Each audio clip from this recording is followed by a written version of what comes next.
This is what Lopetegui had to say after the game. He's still fighting. You can certainly not have a go at him for not having a go, but take a look at what he had to say.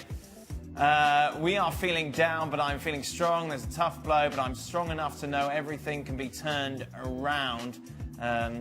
He continued, there is a long way to go, and I have a lot of faith in this group of players. We have been punished a lot by injuries. I feel sad at the moment, but with full strength to remain in charge of this group. Obviously, you wouldn't expect anything else. He wants to turn it around. He had a chance in this game to stamp his authority on this team. Leading up to this game, they had been horrendous. They couldn't score, and they were throwing goals in. So then, you just don't keep doing the same. You change it. You figure out a way of changing it.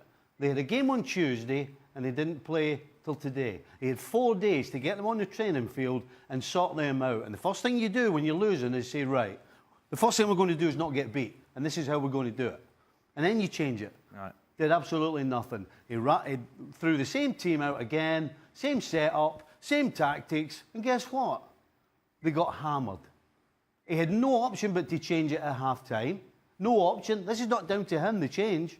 And the change worked for, what, 10 minutes, was it? 15 minutes? Yeah, it was all right. And then after that, it was back to a shambles. This guy's done absolutely nothing for Perez to even think of keeping him. And Sergio Ramos throwing him under the bus, pretty much. Well, it's funny because Sergio Ramos, I think, a couple of weeks ago was actually backing. Yeah, and as Gav said, he's instrumental in getting him there in the first place. Yeah, it just shows you how the worm turns when things go badly and everybody wants to point the fingers in different directions. He's gone. Yeah. You know, there's absolutely no doubt about it. How the hell do you lose the Spain job and the Real Madrid job in 4 months? I mean, that takes some doing. With the players that are on hold for, I know the Spain job wasn't because of performance; it was because of other things.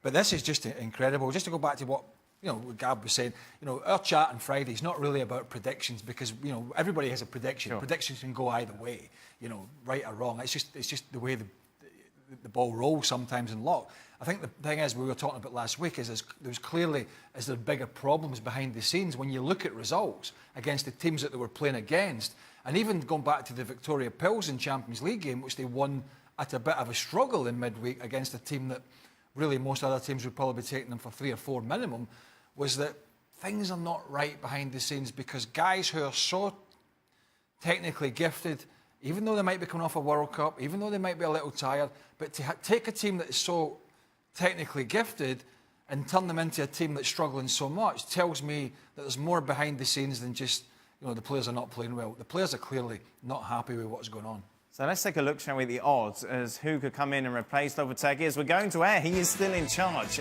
by the way. Antonio Conte, 8-15 on. Santi Solari currently in charge of the second team, 11-2. Arsene Wenger at 6s. Then it's a long way out then to Pochettino at 13-1. Gab, Ramos's comments after the game, obviously we're talking about maybe they were at Lopetegui. Is there not a part of it that maybe is at Conte as well? The possible signing of him, because obviously a master tactician, man management, maybe there's been question marks over that in the past.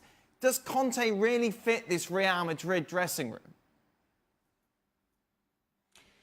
It's interesting. There's two schools of thought on this, right? And a lot of times what happens in football, we see this all the time. When you go from one extreme to another when you change managers, right? So you get Lopetegui, who supposedly, plays or played beautiful football, possession football, move the ball around, no reference points, but was perhaps, a little bit laid back, a little bit detached from some of the players. So now you want the opposite, right? So the opposite of Lopetegui can either go and mean, a real tough guy manager. And that's why there's still school of thought that says, oh, wouldn't it be great if Mourinho came back? Or indeed a guy like Conte, a disciplinarian, a guy who's going to crack the whip more than Lopetegui did.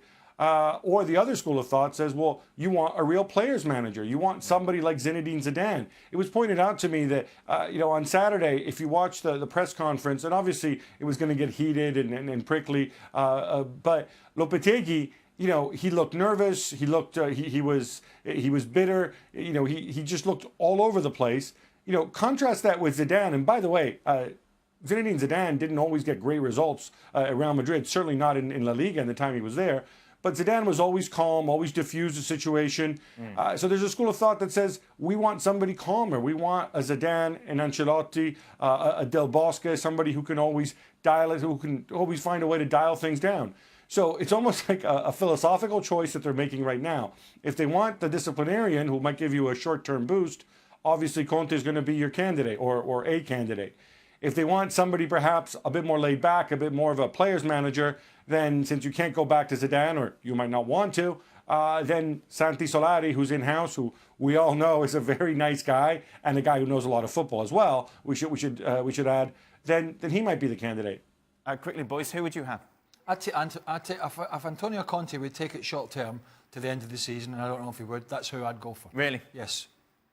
Not same team. Conte, absolutely. Yeah? 100%. Do you not think he would just upset everyone, though? Not in the short term. No. I think maybe in the long term, but then again, they don't do long-term managers anyway. It's 18 months or 2 years and you're out. But I think, you know, he could go in there with his experience, organise, still play a good style of football and sort the situation out short term. I think that would be perfect. If he'd do it, I don't know.